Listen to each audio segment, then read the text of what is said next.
বন্ধুচলের দ্বিতীয় অধ্যায়ের দ্বিতীয় ভাগে আজ আমরা যাব শনিবারওয়াড়া।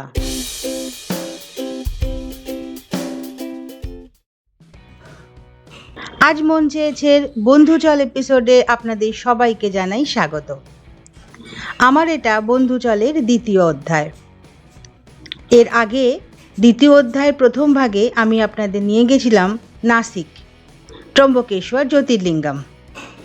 আজ আমরা কিন্তু আছি পুনে শহরের মধ্যেই। আজকে আমরা দেখব পুনের সবথেকে দ্রষ্টব্য যে জায়গাটা, শনিবারওয়াড়া। চলুন তবে শনিবারওয়াড়া যাওয়া যাক।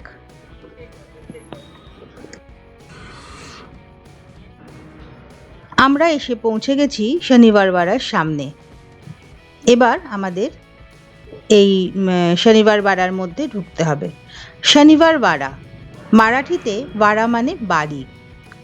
কি সুন্দর মিল না? আমরা বলি বাড়ি, ওনারা বলেন ওয়াড়া, ব্যাপারটা একই। প্রবেশপথের সামনেই বেশ বড় একটা ঝুড়িওয়ালা গাছ, বট বা অশ্বত্থ কিছু একটা হবে। আর এখানে শনিবারওয়াড়ার ইতিহাসটা লেখা রয়েছে। কিন্তু পড়বে কার সাধ্যি, বুঝতেই পাচ্ছেন।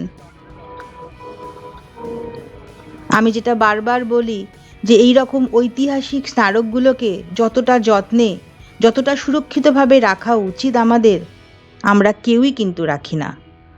না আমরা ভারতীয়রা রাখি, না যারা দেখাশোনা করছেন তারা রাখি। আসলে এসবের মর্মই আমরা বুঝি না।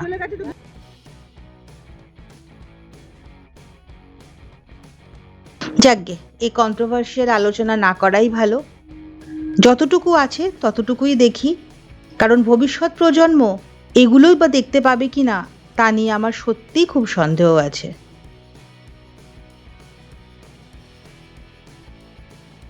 আমরা ধীরে ধীরে শনিবারওয়াড়ার ভেতরে প্রবেশ করছি।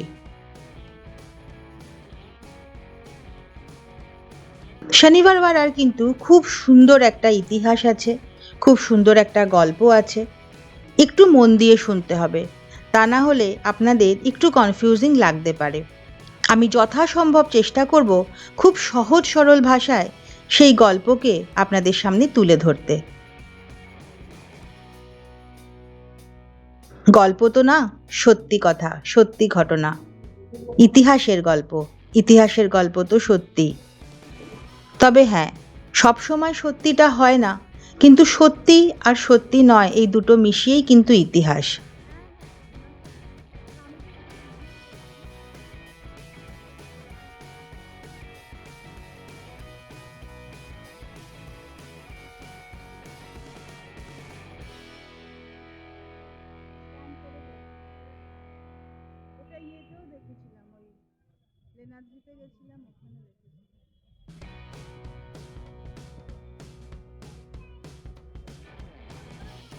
শনিবারওয়াড়ার মূল দরজা দেখুন, এটাই হচ্ছে মেন গেট।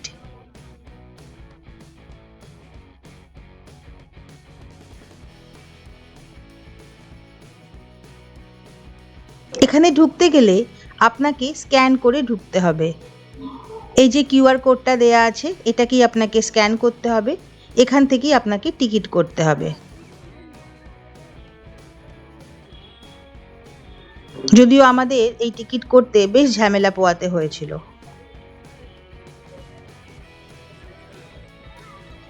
আমরা এটাই বলা বলি করছিলাম, টেকনোলজি তো সবার এতটা না জানারই কথা, তাই না? সবাই যে জানবে তার কি মানে আছে? যাকগে, দরজাটা দেখুন। এই দরজাটা বলা হয় 10টা হাতি ঠেললেও নাকি এই দরজাটাকে ভাঙা যেত না, এমনভাবে এই দরজাটা বানানো হয়েছিল এবং এমনভাবে এর লকিং সিস্টেম ছিল। পেছন দিকে এমন একটা লকের সিস্টেম ছিল যে লকটা করে দিলে 10টা হাতি ঠেললেও এই দরজাকে ভাঙা সম্ভব ছিল না। এবার আমরা এখান দিয়ে ওই যে আমরা কিউআর কোডটা স্ক্যান করলাম, সেখানে টিকিট হলো, সেই টিকিটটা দেখিয়ে আপনাকে এরমভাবে ভেতরে ঢুকতে হবে। টিকিটের মূল্য 60 টাকা, মাথা পিছু 60 রুপিস।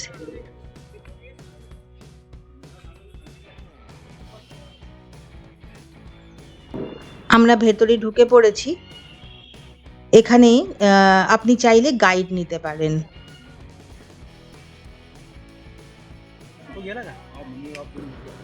এই ম্যাপটা দেখে আপনি বুঝতে পারবেন কোথায় কোন জিনিসটা রয়েছে। এখান থেকে আপনি গাইডও পেয়ে যাবেন। আমরা সেটাই করেছিলাম, আমরা একজন গাইড নিয়ে নিয়েছিলাম।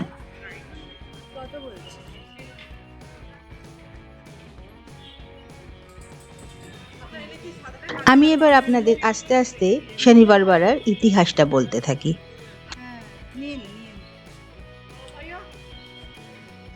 শনিবার বাড়া তৈরি করেছিলেন পেশোয়া বালাজি বাজিরাও।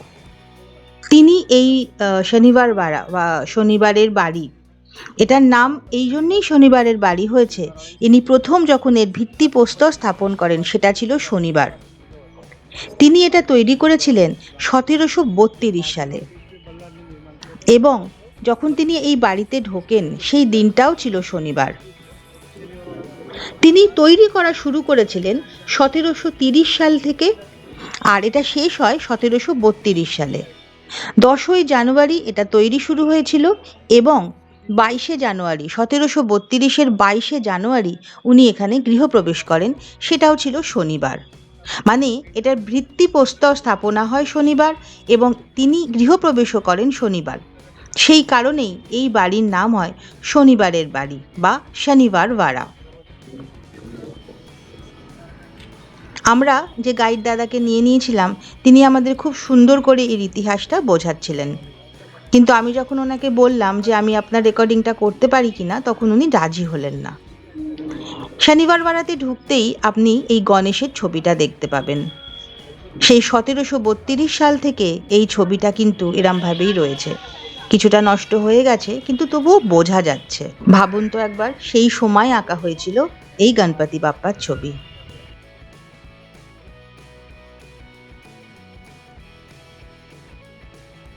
और ये जो फाउंटेन है मैडम, इसका नाम है हजारी कारंजा।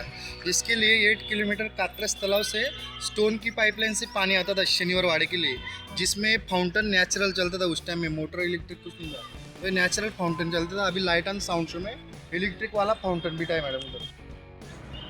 গাইড দাদা কি বললেন শুনলেন তো, তাই আমি আর আলাদা করে বলছি না। এই সেই ফাউন্টেন।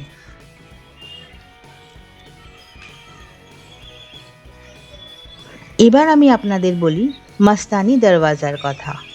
আসলে আপনারা বলিউডের মুভির কারণে হয়তো অনেকেই কম বেশি পেশোয়া বালাজি বাজিরাওয়ের ইতিহাসটা অনেকেই হয়তো জেনে গেছেন, তাই জন্য মস্তানি কে ছিলেন সেটা আশা করি নতুন করে আপনাদের বলে দিতে হবে না। মস্তানি ছিলেন বালাজি বাজিরাওয়ের দ্বিতীয় স্ত্রী। তার এই শনিবার বাড়াতে আসার কোনো পারমিশন ছিল না। তিনি যে দরজা দিয়ে লুকিয়ে লুকিয়ে এসে পেশোয়ার সঙ্গে দেখা করতেন, সেই দরজাটাই আসলে মস্তানি দরজা নামে পরিচিত হয়ে গেছে। ওই যে দূরে দেখা যাচ্ছে দরজাটা, ওটাই হচ্ছে সেই মস্তানি দরওয়াজা। চলুন আর একটু কাছ থেকে দেখা যাক। এই দেখুন, মস্তানি বাই এই দরজা দিয়েই এসে পেশোয়ার সঙ্গে দেখা করে যেতেন। অবশ্য পরবর্তীকালে অনেক পরে উনি শনিবার বাড়াতে থাকাও শুরু করেছিলেন। এবার আমি আপনাদের বলি পেশোয়া বালাজি বাজিরাও তিনি কে ছিলেন। তিনি ছিলেন প্রথম পেশোয়া বিশ্বনাথ বাজিরাওয়ের ছেলে, এবং বালাজি বাজিরাও ছিলেন ছত্রপতি শাহুর প্রধানমন্ত্রী। তো প্রধানমন্ত্রী হিসেবে তিনি প্রথম এরকম একটা বাড়ি তৈরি করেছিলেন 1758 সালে। এই বাড়িতে মোটামুটিভাবে 1000 জন লোক বসবাস করত। তাহলে ভাবতে পারছেন কত বড় ছিল এর জায়গাটা। এখন যেটা আপনারা দেখছেন এটা কিন্তু ভিত বলা যেতে পারে, এটা পাথরের বলে রয়ে গেছে। আসলে এই শনিবার বাড়া ছিল 7 তলা এবং তার পুরোটাই ছিল কাঠের বানানো। পরবর্তীকালে ইংরেজরা পুরোটায় আগুন লাগিয়ে দেয় এবং সেই সমস্ত কাঠ জ্বলে যায়, যার জন্য এখন শনিবার বাড়াতে কোনো তলাই আর অবশিষ্ট নেই, শুধুমাত্র এই নিচের ভিতটুকু এইটুকুই অবশিষ্ট রয়ে গেছে। বালাজি বাজিরাও যখন এই শনিবার বাড়া তৈরি করতে শুরু করেন তখন তিনি ভেবেছিলেন পুরোটাই পাথরেরই তৈরি করবেন, কিন্তু সাতারার লোকজনেরা এর প্রবল বিরোধিতা করেন এবং বলেন যে একমাত্র ছত্রপতিরই অধিকার আছে কোনো বাড়ি বা কোনো দুর্গ তৈরি করতে গেলে সেটা পাথরের তৈরি করতে পারবেন, কোনো পেশোয়ার সে অধিকার নেই। আচ্ছা, আমি এটা একটু আপনাদের বলে দিই, এখানে কিন্তু লোকজন বসেন এবং এখানে লাইট অ্যান্ড সাউন্ড হয়। প্রতিদিনই লাইট অ্যান্ড সাউন্ড হয় 7টা থেকে 8টা, 6টা থেকে 7টা মারাঠি আর 7টা থেকে 8টা হিন্দি। আপনারা চাইলে এখানে বসে লাইট অ্যান্ড সাউন্ড দেখতে পারেন। হ্যাঁ, তো যেটা বলছিলাম, তো সাতারার মানুষজনেরা এর তীব্র বিরোধিতা করেন এবং বলেন কোনো পেশোয়া পাথরের তৈরি বাড়ি বা দুর্গ তৈরি করতে পারবে না, তাকে সেটা কাঠ দিয়েই বানাতে হবে। তাই বাধ্য হয়ে পেশোয়া বালাজি বাজিরাও এই শনিবার বাড়া তৈরি করেছিলেন কাঠ দিয়ে এবং এটা 7 তলা বানিয়েছিলেন। পুরো ব্যাপারটাই কিন্তু 7 তলা উঁচু ছিল, কিন্তু এখন তো বুঝতেই পারছেন কিচ্ছু অবশিষ্ট নেই, কারণ 1828, হ্যাঁ 1828 সালে ইংরেজদের এক বিধ্বংসী অগ্নিকাণ্ড এখানে ইংরেজরা ঘটায় এবং পুরো শনিবার বাড়াকেই ধ্বংস করে দেয়। इसको पत्र बेचते मराठी में कि এবার এই জায়গাটা দেখুন, এখানে কি লেখা আছে, লার্জ রিজার্ভার। এই যে জায়গাটা দেখছেন এখানে জল ধরে রাখা হতো। এই শনিবার বাড়াতে বললাম না একটু আগে 1000 জন মানুষ এখানে বসবাস করতেন, তাই তাদের জন্য যাতে জলের অসুবিধা না হয় এই বড় রিজার্ভারে জল ধরা থাকতো এবং এর পাশে থাকতো সবজি।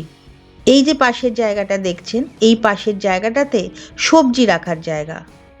এই এতগুলো মানুষের যেন কোনো অসুবিধা না হয়, খাওয়া দাওয়ার যেন কোনো সমস্যা না হয়, তাই জন্যেই এই ব্যবস্থা। আচ্ছা, দূরে যেখানটা দেখতে পাচ্ছেন যেগুলো এখন বন্ধ করে দেওয়া হয়েছে, এগুলো আসলে ছিল ঘোড়াশাল। এখানে সব ঘোড়া থাকতো, কিন্তু এখন নিরাপত্তার কারণে জায়গাগুলোকে সব বন্ধ করে দেওয়া হয়েছে। আমি এর আগেও শনিবার বাড়া এসেছি, তখন কিন্তু এগুলো খোলা ছিল, কিন্তু আমাদের গাইড দাদা বললেন নানা রকম অসামাজিক কাজকর্ম এখানে হচ্ছিল, সেই জন্য এগুলোকে এখন পুরোটাই বন্ধ করে দেওয়া হয়েছে। মানে আমাদের সেন্সের অভাবের জন্য কোনো ঐতিহাসিক জায়গাকেই অক্ষত রাখা যাবে না। দেখুন এই জায়গাটা, এই পুরো জায়গাটাতেই সবজি রাখা থাকতো। नारायण राव को धरून कोठडीमध्ये बंद करून टाका, यानी नारायण राव को पकड़ के कोठी में नजर कैद कर दो। तो नारायण राव की जो चाची थी, रघुनाथ राव की वाइफ आनंदी भाई, वो क्या करती मैडम, जहाँ पे धरून शब्द रहता है वहाँ पे मारून लिख देती। तो इनको यानी कि डायरेक्ट मार दो। तो नारायण राव को इस दरवाजे में बेरहमी से मार दी। গাইড দাদা যে ঘটনার কথা বললেন এবার আপনাদের সেটাই দেখাই। এই যে দরজাটা দেখছেন এটাকে বলা হয় নারায়ণ গেট। এটার কিন্তু একটা খুব বড় ইতিহাস আছে এবং এটা কিন্তু একটা হন্টেড প্লেসও। 1773 সালে নারায়ণ রাও, যার নামে এই দরজা, নারায়ণ রাও তিনি ছিলেন পঞ্চম পেশোয়া, তিনি মার্ডার হয়ে যান এবং এই সঙ্গে যুক্ত ছিল তার কাকা রঘুনাথ রাও আর কাকিমা আনন্দীবাই। তাদের ষড়যন্ত্রেই এই হত্যাকাণ্ড ঘটানো হয়েছিল। তিনি যখন এরকম আগুনে তাকে পুড়িয়ে দেওয়া হয় এবং তিনি তখন চিৎকার করছিলেন যে কাকা আমাকে বাঁচাও, কাকা আমাকে বাঁচাও, কাকা মালা বাজওয়া। তবু বলা হয় যে সেই ঘটনা মানে এতটাই প্রভাব ফেলেছিল এবং বলা হয় এখনো পর্যন্ত নাকি পূর্ণিমার রাত্রে সেই চিৎকার শুনতে পাওয়া যায়। এই সেই দরজা, গোপা আপ্রাণ চেষ্টা করছে দরজাটা খোলার। এই হচ্ছে সেই দরজা, যে দরজাটাকে নারায়ণ দরজা বলে এবং এখান দিয়েই পালাবার চেষ্টা করেছিল নারায়ণ রাও, কিন্তু পালাতে পারেনি, তাকে আগুনে পুড়িয়ে তাকে মেরে ফেলা হয়। সেই চিৎকার আজও শোনা যায় এই শনিবার বাড়ার আনাচে কানাচে পূর্ণিমার রাতে। এবার আমি আপনাদের একটু বলি যে এই নারায়ণ রাও কে ছিলেন। সেটা বুঝতে গেলে এই বাজিরাও ফ্যামিলি ট্রিটা একটু বুঝতে হবে। এখানে অনেকটা লেখা রয়েছে, মানে সবটাই লেখা রয়েছে, কিন্তু আমি আপনাদের জন্য একটু সহজ করে বলে দিচ্ছি। বালাজি বাজিরাও, তার 3 ছেলে ছিল, নানা সাহেব, শামশের বাহাদুর এবং রাঘবা বা রঘুনাথ রাও। নানা সাহেব যখন পেশোয়া হলেন তারপরে তার ছেলে মাধব রাও হলেন পেশোয়া, কিন্তু মাধব রাও খুব অল্প বয়সে যক্ষ্মাতে মারা যান, মাত্র 27 বছর বয়সে, 1772 সালে। তো হিসেব অনুযায়ী মাধব রায়ের যে ভাই মানে নারায়ণ রাও, তার হওয়ার কথা পেশোয়া, কিন্তু নারায়ণ রাও যাতে পেশোয়া না হতে পারেন তাই জন্য তার কাকা মানে বাজিরাওয়ের ছেলে যে ছিল, যার নাম ছিল রাঘবা বা রঘুনাথ রাও, তিনি নারায়ণ রাওকে মেরে ফেলেন। মানে সম্পর্কে কাকাই তো হচ্ছেন নারায়ণ রাও। সেই জন্যে এই চিৎকারটা শোনা যায় যে কাকা মালা বাজবা, কাকা মালা বাজবা, মানে কাকা আমাকে বাঁচাও। কিন্তু রঘুনাথ রাওয়ের ষড়যন্ত্রে নারায়ণ রাও মারা যান এবং পরে পেশোয়া হয় রঘুনাথ রাওই। তো সেই ঘটনা অনেক বইতেও উল্লেখ আছে এবং শনিবার বারা বিশেষ করে সেই ঘটনার জন্য যেন আরও বেশি বিখ্যাত হয়ে গেছে। এই চিৎকার নাকি অনেকেই শুনেছেন, এমনটা তো এখানে বলা হয়। চলুন এবার ওপরে একটু ওঠা যাক, মানে যতটুকু পাথরের বানানো হয়েছিল ততটুকুই তো অক্ষত আছে, বাকি তো আর কিছুই অক্ষত নেই। তো এর ওপরে উঠে আমরা পুরো শনিবার বাড়াটা একবার ভালো করে দেখি।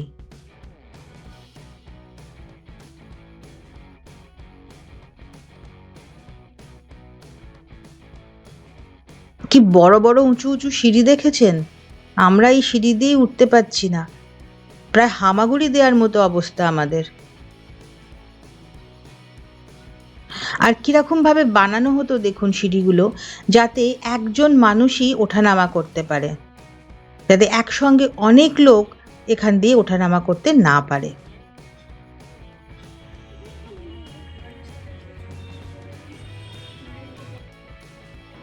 এবার দেখুন ওপর থেকে পুরো শনিবার বাড়া, একদম শহরের মাঝখানে অবস্থিত এই শনিবার বাড়া। দেখুন পাশেই সদাব্যস্ত পুনে শহর। এটা কিন্তু একদম মিডল অফ সিটি বা হার্ট অফ সিটি বলতে পারেন।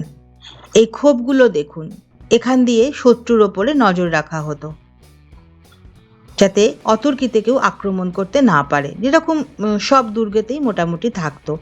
এটাও দুর্গের থেকে কম কিছু ছিল না। আর পেশোয়া মানে বালাজি বাজিরাও, তিনি প্রথম পেশোয়া ছিলেন যিনি নিজের থাকার জন্য বা নিজের আত্মীয় স্বজন সবাই মিলে থাকার জন্য এরকম একটা বাড়ি বানিয়েছিলেন। এর আগে কিন্তু কোনো পেশোয়া এরকম কোনো বাড়ি বানাননি। ওপর থেকে দেখুন সবজি রাখার জায়গাটা, তাহলে বুঝতে পারবেন কতটা বড় ছিল এই জায়গাটা। পুরনো দিনের মারাঠি বাড়ি, আগে মারাঠি বাড়ি এরকমই হতো। শনিবার বাড়া খুব সুন্দর করে সাজানো ছিল, খুব সুন্দর বাগান করা ছিল। বাগানের মধ্যে ছিল ফোয়ারা এবং সেই ফোয়ারার যোগাযোগ ছিল নিকটবর্তী বা দূরবর্তী কোনো না কোনো জলাশয়ের সঙ্গে। সরাসরি সেই জলাশয় থেকে সেই ফোয়ারায় জল আসতো এবং 24 ঘন্টা সেই ফোয়ারা দিয়ে কিন্তু জল পড়তো। কি অসাধারণ টেকনোলজি ছিল তখন, একবার ভাবুন তো। এবং এমন একটা জায়গা তৈরি করা ছিল যেখানে সব জায়গায় প্রদীপ ভাসানো হতো। আমি তুলেছি সেই জায়গাটার ছবিটা, আমি আপনাদের দেখাচ্ছি। সত্যি দেখলে কষ্ট লাগে কিনা বলুন, কি সুন্দর ছিল। যদি সত্যি থাকতো এখনো অবধি তাহলে কতই না ভালো হতো। এখন তো ধ্বংসস্তূপ, কিছুই নেই, শুধুমাত্র ভিতটা পড়ে আছে। এর ওপরে ছিল 7 মহলা বাড়ি, ভাবতে পারছেন? না জানি কত সুন্দর ছিল সেটা। এই যে যে জায়গাটার কথা বলছিলাম, এই যে খাপগুলো, এই খাপে খাপে কিন্তু জল থাকতো আর তার মাঝে মাঝে জ্বলতো প্রদীপ। ভাবুন তো কি অদ্ভুত সুন্দর লাগতো দেখতে। এই মাঝখানটা পুরো জল, এই খাপগুলোতেও জল, কিরকম পদ্মের মতো ডিজাইন করা, আর তার মাঝে মাঝে প্রদীপ জ্বালানো হতো। খুব সুন্দর করে সাজানো হয়েছিল শনিবার বাড়াকে। পেশোয়া বালাজি বাজিরাও খুব সুন্দর করে মনের মতো করে এই শনিবার বাড়াকে গড়ে তুলেছিলেন। তিনি এমন একজন যোদ্ধা ছিলেন যিনি কোনো দিন কোনো যুদ্ধে পরাজিত হননি। টানা 40টা যুদ্ধে তিনি জয়ী হয়েছিলেন। এই জায়গাগুলো দেখুন, এখন পরিত্যক্ত, কিন্তু তখন কোনো না কোনো কাজে কিরমভাবে ব্যবহার হতো। কি সরু জায়গা এখানটা দেখেছেন? শনিবার বাড়ার ঠিক উল্টো দিকেই আছে লালমহল, রাস্তার ঠিক অপোজিটেই। এটা নানা ফাডনবিসের বাড়ি।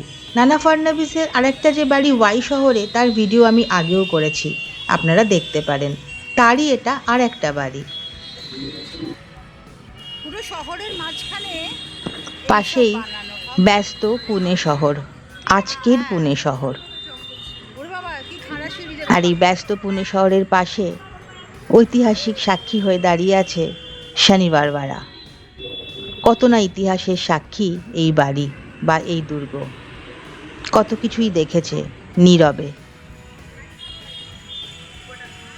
আমাদের শনিবার বাড়া দেখা প্রায় শেষ পর্যায়ে এসে পৌঁছেছে। এখন শুধু বাকি আছে নাগরখানাটা দেখার। নাগরখানা এমন একটা জায়গা যেখানে বালাজি বাজিরাও যখন কোনো যুদ্ধ জয় করে ফিরতেন, তখন এখানে তাসা বাজিয়ে তাকে অভ্যর্থনা জানানো হতো। তাসা এখনো বাজানো হয় মারাঠিদের কোনো অনুষ্ঠানে বা গণপতি পুজোতে। এই তাসা মারাঠিদের কিন্তু মাস্ট। সামনের যে স্ট্যাচুটা দেখছেন, এটাই বালাজি বাজিরাওয়ের স্ট্যাচু। তার সামনে সগর্বে উঠছে আমাদের ভারতের জাতীয় পতাকা। আমরা মুগ্ধ হয়ে সেটাই দেখছিলাম। খুব সুন্দর লাগছিল কিন্তু দেখতে। চলুন এবার নাগরখানার ভেতরে যাওয়া যাক। একমাত্র এই জায়গাটাই তাও কিছুটা অবশিষ্ট আছে, যেখানে আপনি একটু যেতে পারবেন, যেখানে কাঠের কাজটা এখনো দেখা যায়।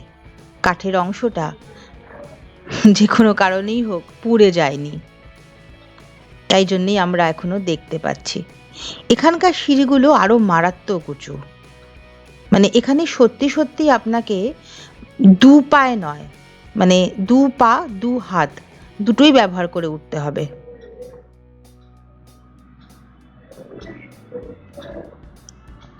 দেখুন, শুধু আমরা নয়, বাচ্চাটাও কিন্তু তাই করছে। অবশেষে আমরা কিন্তু এভারেস্ট জয় করার মতো এই সিঁড়িটা দিয়ে উঠে পড়েছি। এই হচ্ছে নাগরখানা।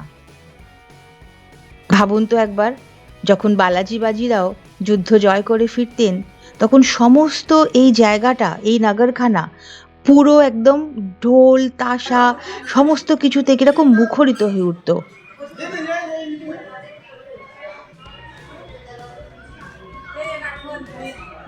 তোদের কেমন লাগলো শনিবার বেড়া? অনেক কিছু ধ্বংস হয়ে গেছে, যেটুকুনি আছে। আমার বন্ধুরা খুবই খুশি শনিবার বাড়া দেখে, কিন্তু ওই যে ওরা বলল, কষ্টও লাগলো দেখে, কারণ কিছুই প্রায় আর অক্ষত নেই। এই নাগরখানা থেকে সমগ্র শনিবার বাড়াটা এইরকমভাবেই দেখা যেত। আজও দেখা যায়, তখনও দেখা যেত। এবার আমি আস্তে আস্তে এই ভিডিওটা শেষ করব।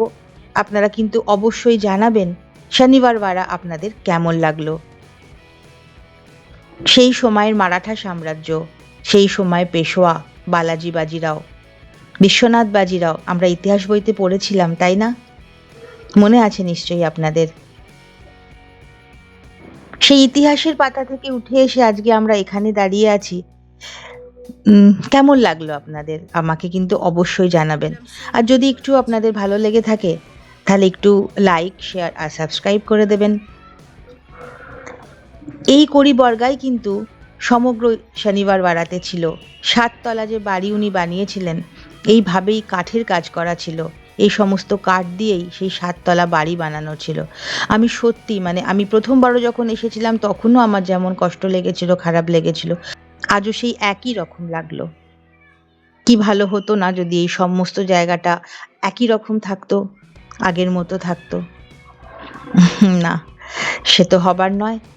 তবু যেটুকু আছে, যতটুকু আছে আমরা দেখে নিই। ওই যে আমি বারবার বলি একটা কথা, আমাদের ভবিষ্যৎ প্রজন্ম যে কি দেখতে পাবে, সেটা আমাকে সত্যি খুব ভাবায়, যে আমাদের ভবিষ্যৎ প্রজন্ম এগুলো সত্যি দেখতে পাবে কিনা। চলুন তাহলে এবার ফেরা যাক। আস্তে আস্তে আমরা শনিবার বাড়া থেকে বেরিয়ে যাব। তার আগে একদম শেষ পর্যায়ে আপনারা এই জায়গাগুলো দেখে নিন। এটাই হচ্ছে যে গেটটা দিয়ে ঢুকেছিলাম, সেই গেটটারই এই অংশটা। এটাই সামনে থেকে দেখা যায়। এইটুকুনি পোর্শনই এখনো অবধি অক্ষত আছে, এইটুকুই এখন ভালোভাবে তাও দেখা যায় কিছুটা। গোপা কেন জানি না সব দরজাগুলোকে একটু খোলার চেষ্টা করছে। দেখ কে আছে। কি জানি ও কি ভাবছে, ও বোধহয় খুলতে পারবে ভাবছে নাকি খোঁজ করে ভেতরে কোনো দেখ কে আছে, গুপ্তধন নিয়ে আছে যাবি? তাই ভাবছে, ওই জানে।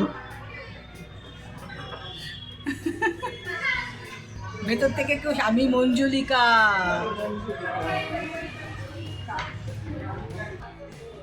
আমিও কিন্তু ওর সঙ্গে একটু মজা করতে ছাড়িনি, ও খুব ভীতু তো, তাই জন্য আমি একটু মঞ্জুলিকার ভয় ওকে দেখিয়ে দিলাম। এইসব ছোট ছোট মজাগুলো নিয়েই তো আমাদের এই ঘুরে বেড়ানোটা, সেই জন্যেই তো ওরা দুজন এত দূর থেকে আমার সঙ্গে দেখা করতে আসে, যাতে আমরা এই ছোট ছোট আনন্দগুলোকে তিনজনে মিলে একসাথে শেয়ার করে আমাদের বাকি বছরটাকে চালিয়ে দিতে পারি, আর অপেক্ষা করে থাকি আবার পরের বছর নতুন কোনো জায়গায় ঘুরে বেড়ানোর জন্য।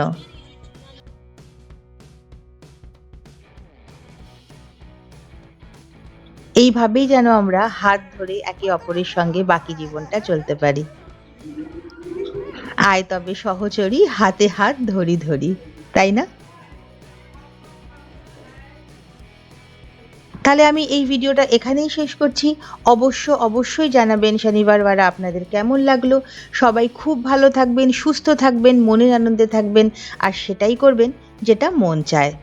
এরপরে আমার বন্ধুচলের আরও দুটো ভিডিও আছে, যেগুলো নিয়ে আমি খুব তাড়াতাড়ি আসবো। ততক্ষণ অবধি আপনাদের সবাইকে টাটা।